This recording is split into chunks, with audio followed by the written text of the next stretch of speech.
दोस्तों चलिए आज हम लोग शुरू करने वाले हैं प्रैक्टिस सेट 10। और इससे पहले बताया था दोस्तों, हम लोग 1 से लेकर 9 तक प्रैक्टिस सेट कवर कर लिए हैं। अगर आप लोग का कोई छूट गया है तो जाके आप लोग मेरे प्ले लिस्ट चेकआउट करिए और वहाँ से देखिए। तो देखिए, बिहार पुलिस मदरसे का एग्ज़ाम 14 और 17 जून का है। बहुत ज़्यादा टाइम नहीं है दोस्तों आप लोगों के पास। तो आप लोग उम्मीद करते हैं कि आप लोग 1 से 2 को प्रैक्टिस सेट रोज़ करिए और देखिए आपका कहाँ नंबर कम आ रहा है, वहाँ ज़्यादा फोकस करिए, वहाँ किसी भी बुक से पढ़िए। तो आप लोग स्कोर को बढ़ाने के लिए ज़्यादा कोशिश करिएगा। तो देखिए, ये जीके जी समष्टि का प्रैक्टिस सेट हम लोग कर रहे हैं। तो 9 को प्रैक्टिस सेट हम करवा दिए हैं, और नहीं देखिएगा तो जाकर आप लोग ज़रूर देखिएगा। और चलिए आज हम लोग 10वां प्रैक्टिस सेट करते हैं। तो चलिए आज शुरू करते हैं पहला क्वेश्चन से। एक क्वेश्चन है दोस्तों कि निम्नलिखित नगरों में से किस एक नगर का संबंध महावीर से नहीं, बताइए। निम्नलिखित नगरों में से किस एक नगर का संबंध महावीर से नहीं है, तो बताइए इसका आंसर क्या होगा। तो देखिए बता दें इसका आंसर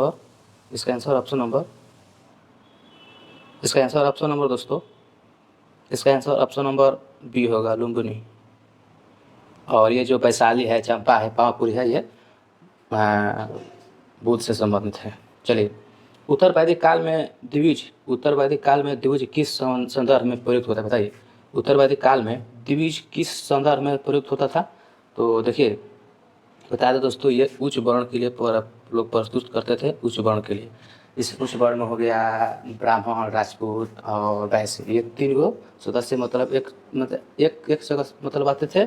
और उसमें एक शूद्र को इसमें से बाहर कर दिया गया था। तो द्विज शब्द का राइट आंसर ऑप्शन नंबर उच्च वर्ण होगा। चलिए, निम्नलिखित में से कौन सा बौद्ध विधा का केंद्र, बताइए। निम्नलिखित में से कौन सा बौद्ध विधा का केंद्र है, बताइए इसका आंसर। बताइए दोस्तों इसका आंसर क्या होगा। देखिए इसका राइट आंसर ऑप्शन नंबर सभी हो जाएगा दोस्तों, सभी हो जाएगा ऑप्शन नंबर डी। देखिए नालंदा भी है, बता दें नालंदा भी है, विक्रमशिला भी है, तक्षशिला अशोक के लिए है, बौल्बी है जो गुजरात में पड़ता है, यह भी है। चलिए, घटोली की लड़ाई किस के बीच लड़ी गई थी, बताइए। घटोली की लड़ाई किस के बीच लड़ी गई थी, तो बता दिए राणा सांगा और इब्राहिम लोदी के बीच, राणा सांगा और इब्राहिम लोदी के बीच। चलिए, निम्नलिखित में से कौन मुगल साम्राज्य का अंतिम बादशाह था, बताइए। निम्नलिखित में से कौन मुगल साम्राज्य का अंतिम बादशाह था, तो ऑप्शन नंबर बी होगा, बहादुर शाह द्वितीय। चलिए, मुगल साम्राज्य के पतन के समय अवध के शैव राज्य का संस्थापक निम्नलिखित में से कौन था, बताइए। कि मुगल साम्राज्य के पतन के समय अवध के शैव राज्य का संस्थापक निम्नलिखित में से कौन था, तो ये शहादत खान हो जाएगा, ये शहादत खान। चलिए, औरंगजेब का मकबरा निम्नलिखित में से कहाँ स्थित है, बताइए। कि औरंगजेब का मकबरा निम्नलिखित में से कहाँ स्थित है। देखिए औरंगजेब का मकबरा दोस्तों बता दो, ये ऑप्शन नंबर होगा खुलताबाद में होगा। और देखिए ये फतेहपुर सीकरी हो जाएगा शेख सलीम चिश्ती का, और ये दिल्ली हो जाएगा अब्दुल रहीम खान खाना। चलिए, ईस्ट इंडिया कंपनी ने अपनी पहली फैक्ट्री किस स्थान पर स्थापित किया था, ये ईस्ट इंडिया कंपनी अपनी पहली फैक्ट्री को किस स्थान पर स्थापित किया था, तो बताइए। तो बता दें इसका आंसर ऑप्शन नंबर ए होगा, सूरत, और 1608 में स्थापना किया गया था। चलिए, भारत में ब्रिटिश राजनीतिक सत्ता का आरंभ किस युद्ध से माना जाता है, बताइए। भारत में ब्रिटिश राजनीतिक सत्ता का आरंभ किस युद्ध से माना जाता है, तो बता दें दोस्तों इसका आंसर ऑप्शन नंबर सी होगा, प्लासी का युद्ध, जो 1757 में हुआ था। 1757 में हुआ था। चलिए, प्लासी के युद्ध के बाद ईस्ट इंडिया कंपनी को भारत के किन क्षेत्रों में मुक्त व्यापार का निर्बाध अधिकार प्राप्त हो गया, बताइए। कि प्लासी के युद्ध के बाद ईस्ट इंडिया कंपनी का भारत के किस क्षेत्र में मतलब मुफ्त में व्यापार करने का अधिकार प्राप्त हो गया। देखिए बता दें कि बंगाल हो गया और उड़ीसा हो गया। ये इस बंगाल और उड़ीसा, ये दोनों जगह वे लोग आराम से बिना कर मुक्त के वे लोग यहाँ पर व्यापार करने लगे। चलिए, प्रथम विश्व युद्ध का तत्कालीन कारण क्या था, बताइए। प्रथम विश्व युद्ध था, उसका तत्कालीन कारण क्या था, तो देखिए औद्योगिक प्रतिस्पर्धा नहीं होगा। और देखिए आगे देखते हैं, और दिया गया है दोस्तों कि आर्चड्यूक फ्रांज फर्डिनेंड की हत्या थी। इसका आंसर भी होगा। देखिए उपनिवेशवाद नहीं था, राष्ट्रवाद नहीं था। चलिए, वर्साय की संधि किस युद्ध के बाद हुई, बताइए। वर्साय की संधि हुई थी, वो किस युद्ध के बाद हुई थी, तो ये प्रथम विश्व युद्ध हो जाएगा। वर्साय का संधि दोस्तों बता दें 1919 में हुआ था। और ये मतलब उसमें जर्मनी को पूरी तरह से हार होने और पूरा मतलब जर्मनी का क्या दोस्तों उसमें जर्मनी को नौसेना नहीं रख सकता था, फौज को मतलबाजी कर दिया गया। तो जर्मनी का दोस्तों इसमें बरसात खंड में बहुत हानि हुआ था। चलिए, काला घोड़ा महोत्सव कहाँ स्थित है बताइए। काला घोड़ा महोत्सव कहाँ आयोजित होता है पूछ रहा है, तो ये मुंबई में हो जाएगा। लोसार उत्सव किसे संबंधित बताइए। लोसार उत्सव किसे संबंधित है, ये बौद्ध धर्म से संबंधित है, जो लद्दाख क्षेत्र में मनाया जाता है। ये पारंपरिक त्यौहार है दोस्तों उन लोगों का। चलिए, मिलान करने वाला है। सूची 1 को सूची 2 से सम्मिलित करें और नीचे दिए गए प्रयोग का सही उत्तर चुनें। देखिए, अनुच्छेद दिया है और सूची 2 में प्रावधान दिया। बताइए अनुच्छेद 40 का प्रावधान किस कहाँ होता है बताइए। अनुच्छेद 40 का तो बता दें, अनुच्छेद 40 हो जाएगा ये ग्राम पंचायत से हो जाएगा। और अनुच्छेद 32 हो जाएगा ये संवैधानिक उपचारों का अधिकार। देखिए 112 अनुच्छेद 112 हो जाएगा वार्षिक वित्तीय विवरण। और अनुच्छेद 51 के ये हो जाएगा मौलिक कर्तव्य। तो इसका answer right answer option number बता दें दोस्तों बी होगा। चलिए, भारत के संविधान में निम्नलिखित में से कौन सा प्रावधान आयरलैंड से लिया गया बताइए। भारत के संविधान में निम्नलिखित में से कौन सा प्रावधान आयरलैंड से लिया गया है, आपको बताना है। तो बताइए इसका आंसर। देखिए, ये दोस्तों बता दें कि ये राज्य के नीति निर्देशक तत्व पर लिया गया है। और बी क्वेश्चन 2 है, कथन 2 है कि राज्यसभा के लिए नामांकित ये भी लिया गया है। मौलिक कर्तव्य, यह मौलिक कर्तव्य नहीं लिया, मौलिक कर्तव्य रूप दोस्तों ये रूस से लिया गया है, रूस से लिया गया है। और राष्ट्रपति के चुनाव की विधि ये भी दोस्तों बता दें आयरलैंड से लिया गया है। तो इसका right answer option number B हो जाएगा। चलिए, अनुच्छेद 19 के तहत दी गई स्वतंत्रता किसे उपलब्ध है। अनुच्छेद 19 के तहत दी गई स्वतंत्रता किसे उपलब्ध है बताइए, इसका आंसर क्या होगा। देखिए, केवल भारतीय नागरिक को, सही है दोस्तों। नागरिक और विदेशी दोनों के लिए नहीं दोस्तों, ये गलत है। निगम के लिए ये भी गलत है, कंपनी के शेयरधारकों के लिए ये भी गलत है। तो इसका right answer option number A हो जाएगा। चलिए आगे बढ़ते हैं। देखिए 42वें एक क्वेश्चन बोल रहा है 258 और 42वें संवैधानिक संशोधन द्वारा निम्नलिखित में से कौन से नीति निर्देशक तत्व जोड़े बताइए। बताना है आप लोगों को कि 42वें संविधान संशोधन द्वारा निम्नलिखित में से कौन सा नीति निर्देशक तत्व जोड़े गए हैं। तो बता दें इसका आंसर दोस्तों। देखिए कथन ये है कि समान न्याय और मुफ्त कानूनी सहायता ये जोड़ा गया है। प्रबंधन श्रमिकों की भागीदारी ये भी जोड़ा गया है। पर्यावरण और वनों की सुरक्षा ये भी जोड़ा गया है। देखिए समान एकता संहिता ये नहीं है दोस्तों, ये नहीं होगा, ये 44 में है दोस्तों, बता दिए 44 में। तो इसका right answer option number A होगा। चलिए, मौलिक कर्तव्यों के किस संशोधन के तहत जोड़ा गया बताइए। मौलिक कर्तव्यों को किस संशोधन के तहत जोड़ा गया है बताइए। तो ये हो जाएगा ये ऑप्शन नंबर ए 42वें संशोधन। संवैधानिक संशोधन विधेयक किस सदन में पेश किया जाता है। संवैधानिक संशोधन किस विधेयक में पेश किया जाता है। तो बता दें दोस्तों ये किसी भी सदन में पेश किया जा सकता है, चाहे वो राज्यसभा हो चाहे लोकसभा हो। चलिए, निम्नलिखित में से कौन सा एक संवैधानिक निकाय बताइए। निम्नलिखित में से कौन सा एक संवैधानिक निकाय है तो बताइए। देखिए संवैधानिक निकाय दोस्तों सांसद का कैबिनेट नहीं होगा, गलत है। सांसद का विपक्ष में था, यह भी गलत है। सांसद मंत्री परिषद ये संवैधानिक निकाय का उदाहरण है। चलिए, डैश में चैलेंजर डीप को पृथ्वी पर सबसे गहरा बिंदु मतलब बताना है कि कौन ऐसा जगह है जो पृथ्वी का सबसे गहरा बिंदु है, गहरा बिंदु माना जाता है। तो बता दें दोस्तों ये हो जाएगा ऑप्शन नंबर ए mariana गर्त जो प्रशांत महासागर में स्थित है। चलिए, प्रसिद्ध बरमुंडा ट्रायंगल कहाँ है बताइए कि प्रसिद्ध बरमुंडा ट्रायंगल यहाँ पर 3 गो देशों का मिलन होता होगा, वो ही है दोस्तों। बरमुंडा ट्रायंगल कहाँ स्थित है बताइए आप लोग का। तो देखिए इसका right answer option number Atlantic सागर हो जाएगा दोस्तों, अटलांटिक सागर। चलिए, सियाचिन हिमनद कहाँ स्थित है बताइए कि सियाचिन हिमनद कहाँ स्थित है बताइए इसका आंसर आप लोग। सियाचिन हिमनद कहाँ स्थित है बताइए दोस्तों इसका आंसर आप लोग। देखिए ये नुब्रा घाटी में हो जाएगा दोस्तों, ये नुब्रा घाटी में हो जाएगा। चलिए, चौराबाड़ी ग्लेशियर कहाँ स्थित है बताइए। चौराबाड़ी ग्लेशियर कहाँ स्थित है। चौराबाड़ी ग्लेशियर कहाँ स्थित है तो बता दें। देखिए केदारनाथ मंदिर के पश्चिम में है दोस्तों, बता दें केदारनाथ मंदिर के पश्चिम में है। चलिए, निम्नलिखित में से कथन निम्नलिखित युग्मों पर विचार कीजिए, बताना है दोस्तों। ये नदी है दोस्तों, मतलब ये हिमनद है और नदी है, मतलब ये किस जगह से नदी निकलती है वही पूछ रहा है। देखिए बंदरपूछ, ये बंदरपूछ है दोस्तों। देखिए बंदरपूछ से यमुना नदी का उद्गम होता है। और बारासिगरी से चेनाब का उद्गम होता है। मिलाम, देखिए मिलाम से मंदाकिनी का नहीं होता दोस्तों, ये गलत है। मिलाम से बता दें दोस्तों, ये चौराबाड़ी नदी का उद्गम होता है, तो ये गलत है। और सियाचिन, देखिए सियाचिन से दोस्तों बता दें नुब्रा नदी निकलती है, ठीक है। और देखिए जेमू मानस नदी नहीं होगा दोस्तों, ये गलत है। जेमू से तीस्ता नदी निकलती है जो सिक्किम में है, तो ये गलत हो जाएगा। तो इसका राइट आंसर ऑप्शन नंबर दोस्तों बी हो जाएगा। ए होगा, ए सॉरी।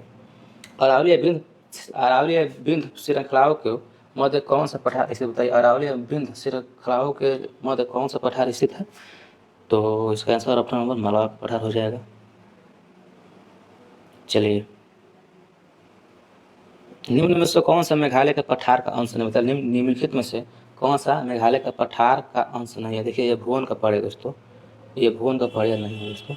ये गारो पहाड़िया, जयंतिया पहाड़िया, खासी पहाड़िया, गारो जयंतिया दोस्तों आपको पता ही होगा, ये मेघालय का पठार है। और बता दें भुवन का पहाड़िया दोस्तों, ये भुवन का पहाड़िया मिजोरम और असम से होकर निकलती है, तो इसका right answer option number A होगा। चलिए, भारत में कितने राज्य तटरेखा से लगते हैं, बताइए। भारत में कितने राज्य तटरेखा से लगते हैं, तो 9 हो जाएगा, 9 गो। और सबसे बड़ी तटरेखा वाला राज्य दोस्तों ये गुजरात हो जाएगा। और सबसे छोटी हो जाएगा दोस्तों, बता दें ये गोवा।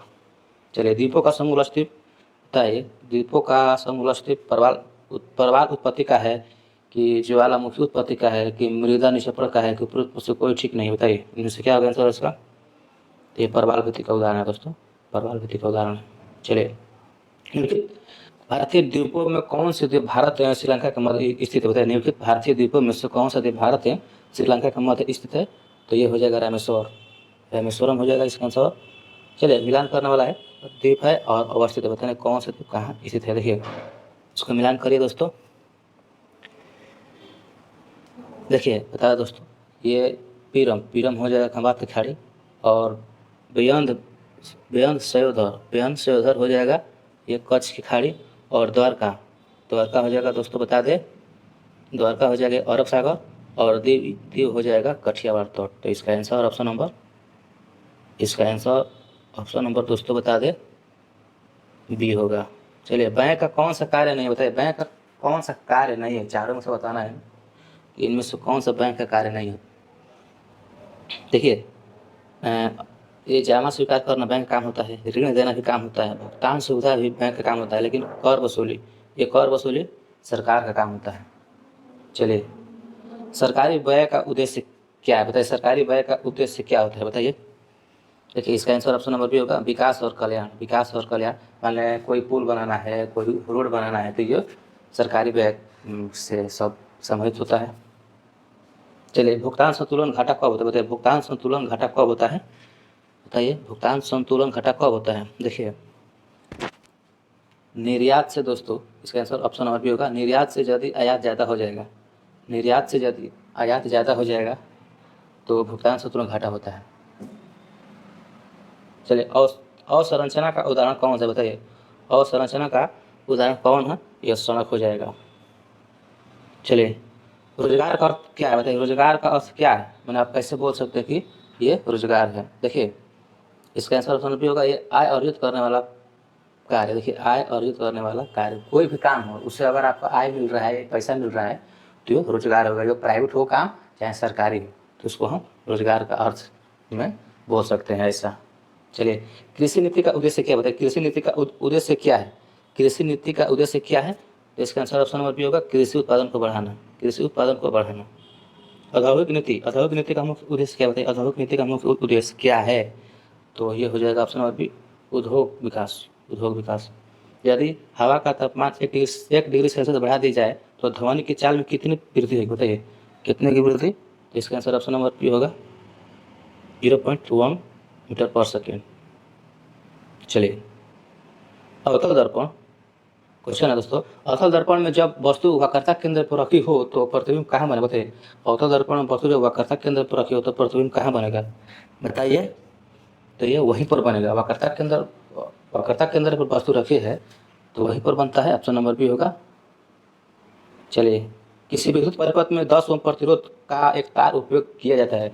यदि इस तार को उसकी मूल लंबाई से दोगुना खींच दिया जाए तो परिपथ में प्रवाहित होने वाला धारा का मान क्या होगा? बताइए। तो ऑप्शन नंबर ए होगा उसके मूल मान का 1/4, उसके मूल मान का 1/4। चलिए, निम्नलिखित में से कौन सा कथन स्वतंत्र रूप से गिरती हुई वस्तु के लिए सत्य? बताइए, निम्नलिखित में से कौन सा कथन स्वतंत्र रूप से गिरती हुई वस्तु के लिए सत्य है? तो इसका आंसर ऑप्शन नंबर डी होगा।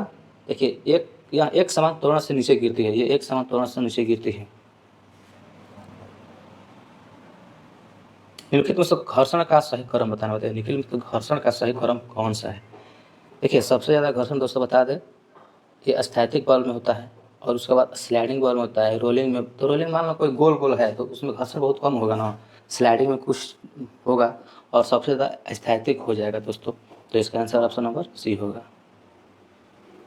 किस बिंदु पर फ़ारेनहाइट तापमान सेंटीग्रेड तापमान का दोगुना होता है? किस बिंदु पर फ़ारेनहाइट का तापक्रम सेंटीग्रेड तापक्रम का दोगुना होता है? तो इसका आंसर ऑप्शन नंबर सी होगा, 160 डिग्री सेल्सियस। निम्नलिखित में से गलत कथन की पहचान करें। निम्नलिखित में से गलत कथन की पहचान करें, बताइए इसका आंसर क्या होगा? देखिए, अम्लीय वर्षा ज़्यादातर नाइट्रोजन और सल्फर ऑक्साइड के कारण होता है, ये सही है। क्लोरोफ्लोरोकार्बन ओजोन परत के क्षरण के लिए जिम्मेदार है, ये भी सही है। देखिए, ये क्वेश्चन है, ऑप्शन है दोस्तों सी, ग्रीन हाउस प्रभाव ग्लोबल वार्मिंग के लिए जिम्मेदार है, ये भी सही है। ओजोन परत सूर्य से अवरक्त विकिरण को पृथ्वी तक नहीं पहुँचने देता है। ओजोन परत सूर्य से अवरक्त विकिरण को पृथ्वी तक नहीं पहुँचता है, ये गलत है। तो इसका राइट आंसर ऑप्शन नंबर यही होगा।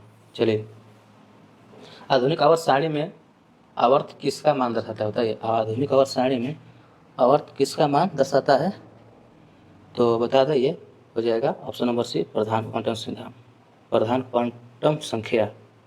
निम्नलिखित में से किस उपकरण का उपयोग किसी भी तरल पदार्थ के प्रवाह के दर को माप के लिए किया जाता है? निम्नलिखित में से किस उपकरण का उपयोग किसी भी तरल पदार्थ के प्रवाह के दर को मापने के लिए किया जाता है? तो बताइए इसका आंसर।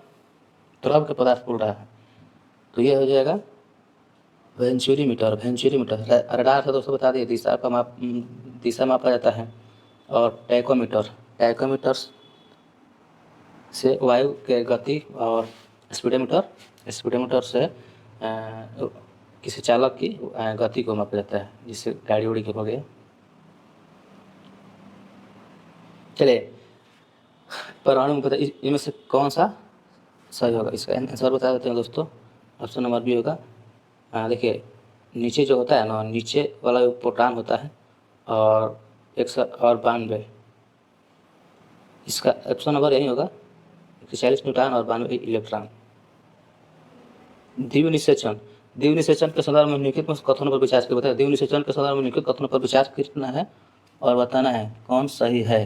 देखिए, द्विविभ निषेचन आवृतबीजी पौधे में होने वाले होते हैं, ये सही है। और चलिए और देख लेते हैं इसका ऑप्शन। एक जटिल निषेचन क्रिया है, ठीक है। और द्विविभ निषेचन के फलस्वरूप ध्रुव का निर्माण होता है, ये भी सही है। इसका आंसर ऑप्शन नंबर सी होगा, 1 और 2। कुछ आवृतबीजी अपने बीज में से एक से अधिक भ्रूण उत्पन्न करते हैं, इस परिघटना को कहा जाता है। इस परिघटना को क्या कहेंगे? तो इसका आंसर ऑप्शन नंबर बहुभ्रूणता। निम्नलिखित में से कौन सा पुरुष में प्राथमिक यौन यंग है? बताइए, निम्नलिखित में से कौन सा पुरुष में प्राथमिक यौन यंग है? तो इसका आंसर बताइए। बता दें, इसका आंसर हो जाएगा टेस्टिस यानी वृषण। चलिए, मानव शरीर में निषेचन की प्रक्रिया कहाँ होती है? बताइए, मानव शरीर में निषेचन की प्रक्रिया बताइए इसका आंसर। ये हो जाएगा ऑप्शन नंबर बी, डिंबवाही नालिका में, जिसको फैलोपियन ट्यूब बोलते हैं। यहीं पर अंडा का निषेचन होता है दोस्तों। आर्तव चक्र में किस हार्मोन के कम होने से आर्तव होता है? बताइए, आर्त चक्र में किस हार्मोन के कम होने से आर्तव होता है? बताइए इसका आंसर। तो बता दें, इसका आंसर हो जाएगा ऑप्शन नंबर सी, एस्ट्रोजन। नहीं दोस्तों, सॉरी, क्वेश्चन नंबर 54 है ना, तो 54 को दोस्तों बता दें, ऑप्शन नंबर बी होगा, प्रोजेस्टेरोन। निषेचित कोशिका में, निषेचित कोशिका को कहा जाता है, बताइए निषेचित है इस कोशिका को क्या कहते हैं? तो जाइगोट, जुग्मज। एक देखिए, एक कोशिका की दो समान अनुजात कोशिकाओं में विभाजित होने की क्षमता क्या कहते हैं? एक कोशिका की दो समान अनुजात कोशिकाओं में विभाजित होने की क्षमता को क्या कहते हैं? बताइए इसका आंसर आप लोग। तो इसका आंसर हो जाएगा द्विविभाजन, द्विविभाजन। चलिए डब्ल्यू का पूरा नाम बताइए, डब्ल्यू का पूरा नाम क्या होता है? तो इसका आंसर ऑप्शन ये होगा world wide web, world wide web. निम्न कथनों पर विचार करिए, बताइए कथन तो को दिया है, इनमें से कौन सा सही है? देखिए कथन एक है दोस्तों, कथन एक दिया गया है कि पारिस्थितिकी तंत्र में ऊर्जा का प्रवाह एक ही दिशा में होता है, आंसर सही है। और पारिस्थितिकी तंत्र में पोषक तत्वों का पुनर्चक्रण होता है, यह भी सही है। तो इसका आंसर ऑप्शन नंबर सी होगा। लाइकेन किसका उदाहरण होता है? लाइकेन किसका उदाहरण है? तो ये हो जाएगा सजीवता का, सजीवता का। निम्न में से कौन सा कथन सही है? बताइए निम्न में से कौन सा कथन सही है, बताना है आप लोगों को। देखिए इसका आंसर ऑप्शन नंबर सी होगा, जाइलम जल ले जाता है, जाइलम जल ले जाता है। चलिए आगे बढ़ते हैं। बुकर पुरस्कार किस क्षेत्र में दिया जाता है? बताइए कि बुकर पुरस्कार है वह किस क्षेत्र में दिया जाता है? तो यह विज्ञान के क्षेत्र में होता है। इसका नाम, दूसरा नाम मैन बुकर पुरस्कार भी है दोस्तों। देखिए साहित्य में नहीं होगा, खेल में नहीं होगा, शांति में नहीं होगा, इसका आंसर ऑप्शन नंबर ए होगा, विज्ञान में। चलिए निम्न में से कौन सा सही मिलान है? बताइए निम्न में से कौन सा सही मिलान है? देखिए गबन, गबन का लेखक कौन है? देखिए गबन का लेखक हो जाएंगे ये प्रेमचंद्र, सही है। रश्मि रथी ये नहीं होगा दोस्तों, रश्मि रथी निराला जी नहीं होंगे, गलत है। मधुशाला के महादेवी वर्मा दोस्तों नहीं होगा, मधुशाला का ये गलत है। साकेत का प्रेमचंद्र रवि, ये भी नहीं होंगे। तो इसका आंसर ऑप्शन नंबर ए सही है। निम्न युगों में से कौन सा सही सुमिलित है? बताइए निम्न युगों में से कौन सा सही सुमिलित है? देखिए द्वितीय विश्व युद्ध 1939 में शुरू हुआ था, सही है। संयुक्त राष्ट्र संघ ये दोस्तों बता दें 1945 होगा, 1945 होगा। और वर्साय की संधि दोस्तों बता दें ये 1925 नहीं, गलत है, ये भी गलत है। वर्साय के संधि दोस्तों 1919 में हुआ था, ठीक है। और शीत युद्ध दोस्तों बता दें ये 1991 के आसपास में हुआ था दोस्तों, सॉरी ऐसे ही देख लीजिएगा, लेकिन ये ऑप्शन इसका आंसर ये होगा। निम्न कथनों में से कौन सा सही है? बताइए निम्न कथनों में से कौन सही है, आपको बताना है। देखिए विश्व खाद्य दिवस 16 अक्टूबर को मनाया जाता है, इसका आंसर यही होगा, सही है। निम्न कथनों में से कौन सा सही, बताइए निम्न कथनों में से कौन सा सही है, बताना है। देखिए भारत ने पहला ओलंपिक स्वर्ण पदक 1952 में जीता, नहीं 1930 में जीता था, वो भी हॉकी में 1930-28 नहीं आसपास में जीता था। देखिए भारत ने पहला व्यक्तिगत स्वर्ण 2008 में था। हाँ ये व्यक्तिगत मतलब एगो खेल में अपना पर्सनल खेल होता है, उसमें भारत ने 2008 में जीता था, ये सही है। ये भारत ने पहले स्वर्ण पदक, व्यक्तिगत स्वर्ण पदक 2008 में जीता था। बता दें दोस्तों 2008 में चीन बीजिंग ओलंपिक हुआ था चाइना में, उसी में अभिनव बिंद्रा ने अपना पर्सनल मतलब व्यक्तिगत स्वर्ण पदक 2008 में जीता था। भारत में हॉकी में कुछ नहीं जीता था, ये गलत है, जीता है भारत में 1900 में जीता, 1900 जीता, ये भी गलत है। चलिए कोसी नदी किस स्थान पर गंगा नदी में मिलते होते हैं? कोसी नदी किस स्थान पर गंगा नदी में मिलते थे? कुर्सेकला जो कटिहार में है वहाँ पर मिलती है। 2011 की जनगणना के अनुसार बिहार की कुल साक्षरता दर कितनी बताइए? 2011 की जनगणना के अनुसार बिहार की कुल साक्षरता दर, आंसर बताइए इसका आंसर बताइए दोस्तों। तो बता दें इसका आंसर ऑप्शन नंबर ए होगा 61.8। चलिए सिखों के 10वें गुरु गोविंद सिंह का जन्म कहाँ हुआ था? तो बता दें इसका आंसर ऑप्शन नंबर ए होगा पटना में। मगध महाजनपद में बिहार के कौन से जिले सम्मिलित होते हैं? मगध महाजनपद में बिहार के कौन से जिले हैं? तो ये बता दें ये हो जाएगा पटना और गया। कोपन के अनुसार दक्षिण बिहार का किस जलवायु क्षेत्र को अंतर्गत आता है? दक्षिण भारत पूछ रहा है दोस्तों, ये हो जाएगा AW। नीति आयोग के राजकोषीय स्वास्थ्य सूचकांक 2026 में प्रथम स्थान कौन सा राज्य को मिला है? बताइए नीति आयोग के राजकोषीय सूचकांक 2026 में प्रथम स्थान कौन सा राज्य मिला है? तो इसका आंसर बता दें दोस्तों, इसका आंसर ऑप्शन नंबर उड़ीसा होगा, डी। चलिए 10 मार्च 2026 को CISF ने अपनी कौन सा स्थापना दिवस मनाया? 10 मार्च 2026 को CISF ने अपना कौन सा स्थापना दिवस मनाया? ये हो जाएगा 57। ये हो जाएगा 57। चलिए आईसीसी पुरुष T20 वर्ल्ड कप 2026 का आयोजन किस टीम ने जीता, बताइए। आईसीसी पुरुष T20 वर्ल्ड कप 2026 का खिताब किस टीम ने जीता? तो इसका आंसर ऑप्शन नंबर ए होगा, इंडिया ने जीता। चलिए, छठे खेलो इंडिया विंटर्स गेम 2026 की विजेता टीम कौन, बताइए। छठे इंडिया विंटर्स गेम 2026 के विजेता कौन है, बताइए। इसका आंसर ये हो जाएगा भारतीय सेना, इंडियन आर्मी। चलिए आगे देखते हैं। हाल ही में किस राज्य को नक्सल मुक्त राज्य घोषित किया गया, बताइए। हाल ही में किस राज्य को नक्सल मुक्त राज्य घोषित किया गया है, बताइए इसका आंसर। देखिए, ये हो जाएगा बिहार।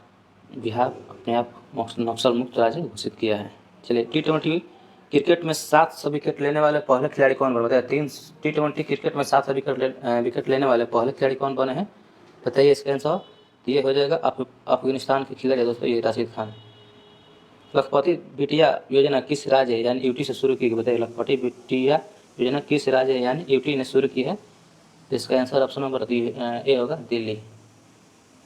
पढ़ाई विद एआई डिजिटल लर्निंग पहल किस राज्य ने लॉन्च किया, बताइए। पढ़ाई विद एआई डिजिटल लर्निंग पहल किस राज्य ने लॉन्च किया है, तो इसका आंसर ऑप्शन नंबर हो जाएगा सी, हिमाचल प्रदेश। सैन्य शक्ति 2026 के मामले में भारत दुनिया के किस स्थान पर है, बताइए। सैन्य शक्ति में भारत दुनिया का कौन सा स्थान पर है, तो इसका आंसर बता दें, चौथा हो जाएगा। एक पर है अमेरिका। WPL 2026 का खिताब आरसीबी ने किसे हरा कर जीता, WPL 2026 का खिताब आरसीबी ने किसे हरा कर जीता, तो ये हो जाएगा दिल्ली कैपिटल। चलिए, मैथ का क्वेश्चन है और मैथ का क्वेश्चन आप लोग बनाइएगा। वीडियो पॉज कर आप लोग खुद से बनाने की कोशिश करिएगा। देखिए, 81 का हम ऑप्शन बता दे रहे हैं आंसर। देखिए, 81 का ऑप्शन नंबर सी होगा। देखिए, 82 का डी होगा, 83 का बी होगा 23%, और 84 का सी होगा, चलिए 85 का बता देते हैं। 85 का ए होगा 20%, और 86 का सी होगा 24, और रीजनिंग का क्वेश्चन है। रीजनिंग का क्वेश्चन का आंसर ऑप्शन नंबर ए होगा 64, ये भी रीजनिंग है, और इसका आंसर हो जाएगा ऑप्शन नंबर ए। चलिए, और 89 का डी हो जाएगा, 90 का सी होगा, चलिए 91 का बी होगा, और 92 देखते हैं। देखिए, 92 दुरुपयोग का अंग्रेजी शब्द क्या होता है, बताइए। दुरुपयोग का अंग्रेजी शब्द में हम क्या कहेंगे, तो इसका आंसर ऑप्शन नंबर मिसयूज सी होगा। ठीक है, 93 का आंसर बता देते दोस्तों, ऑप्शन नंबर सी होगा, और 94 का डी होगा, 95 का ये होगा 96। निम्नलिखित में किसका प्रयोग केवल बहुवचन में होता है, बताइए। निम्नलिखित में से किसका प्रयोग केवल बहुवचन में होता है, तो इसका आंसर ऑप्शन नंबर दर्शन होगा। दर्शन का प्रयोग हमेशा बहुवचन में होता है। 97 निम्नलिखित में से कौन सा अनिश्चितवाचक सर्वनाम नहीं, बताया। निम्नलिखित में से कौन सा अनिश्चितवाचक सर्वनाम नहीं है, तो बता दें, इसका आंसर ऑप्शन नंबर डी होगा, जो और वो। निम्नलिखित में से एक विशेषण शब्द है, बताइए। निम्नलिखित में से एक विशेषण शब्द है, आपको पहचान करना है और बताना है, तो इसका आंसर ऑप्शन नंबर ए होगा, महत्व। वह खेल रहा है में किस प्रकार की क्रिया, बताइए। वह खेल रहा है में किस प्रकार की क्रिया है, तो यह अकर्मक हो जाएगा। लास्ट क्वेश्चन देखते हैं। लास्ट क्वेश्चन का आंसर हो जाएगा दोस्तों, ऑप्शन नंबर बी, कर्म कारक। आजकल लेखक उपन्यास लिख रहा है, रेखाएं शब्द में से कौन सा कारक है, तो ये हो जाएगा कर्म कारक। तो चलिए दोस्तों, हम लोग आज सभी क्वेश्चन को कवर कर लिए हैं। तो चलिए, और दोस्तों बता दें, अगर आपको मेरा ये वीडियो अच्छा लगता है तो थोड़ा लाइक कमेंट जरूर दोस्तों करिए, और बताइए कि आपका कितना नंबर बन रहा है, कमेंट में जरूर बताइए। चलिए, मिलते हैं नेक्स्ट वीडियो में। जय हिंद, जय भारत।